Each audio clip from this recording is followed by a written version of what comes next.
Ger awake dhewe urip sak lumai bumi mengkorbing langit jumbuh lir kadya filosofine berjil ana kalane menungso urip ana nang dhuwur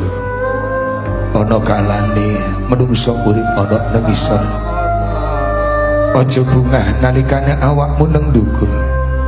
aja susah nalikane awakmu nang isor bebasan lir kadya awakmu nang dhuwur sarwa cukup sekabehing rezeki kaparingaken dening Allah nalikane awakmu nang isor sobek panen elek tanduran elek sembarangane dadekne masalah sajroning urip sing darane masalah sejatine ora kok awakmu kekurangan ana ing babagan dunya ora sing darane masalah sejatine manungsa yang durung iso ngibadah manembah marang Gusti kang akarya jagat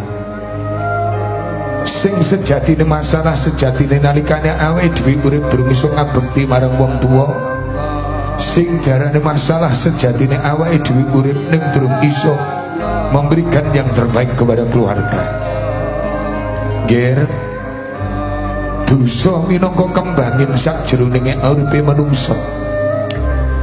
sepiro gedhe cilik dosa sing dilakoni Gusti kang akarya jagat jembar pangapurane mula ayo bengi iki bareng-bareng